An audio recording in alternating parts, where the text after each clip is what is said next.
Mi nombre es Kevin, soy investigador y técnico de Zetaqua y mi rol en este caso es operar la planta piloto tanto de Águilas como la de Cabezo Beaza.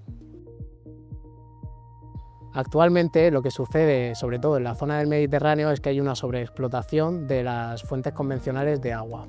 Además de ello, esas aguas cuentan con una calidad que a veces puede ser variable. Una de las ventajas que tiene este piloto es que acumula el nitrógeno y no lo elimina, y además de ello tratamos con un sistema de lodos activos que reduce también el consumo energético, que actualmente estaba asociado como el mayor coste energético de una estación depuradora convencional con los reactores convencionales que se utilizan hasta el momento. En este caso lo que hacemos es obtener agua rica en nitrógeno a partir de las aguas residuales. Se puede dividir en 4 grandes pasos. Primero tenemos un rototamiz que actúa como filtro, evitando que entren los sólidos más gruesos a los siguientes procesos.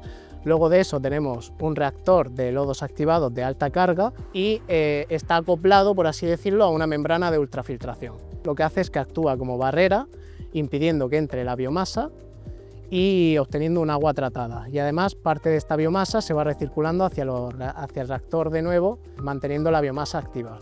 El siguiente proceso que tenemos es una nanofiltración, que esta nanofiltración tiene como principal factor reducir la conductividad eléctrica del agua para obtener un agua muy buena y apta para riego agrícola, además cumpliendo siempre con la normativa europea y con el Real Decreto de España. Por último, tenemos una barrera que sería el ultravioleta, cuyo objetivo es la inactivación tanto de bacterias como de virus y otros patógenos. Por lo tanto, lo que antes se consideraba un desecho, ahora se puede considerar un recurso, contribuyendo a la economía circular, viendo que como las estaciones depuradoras tienden a ir cada vez más a convertirse en una ecofactoría, ser parte de ella. Algunos de los desafíos que tenemos delante sería la escalabilidad a otras partes de Europa, sobre todo en zonas donde puedan haber zonas de estrés hídrico, donde haya falta de agua, o zonas donde se puedan utilizar otros tipos de agua que no sean las fuentes convencionales para evitar la sobreexplotación de los acuíferos. Además de eso, otros desafíos que presenta es que al tratarse de una planta en la que se obtiene un agua de tan alta calidad con procesos que actualmente no están en las estaciones depuradoras convencionales, hace falta una inversión inicial.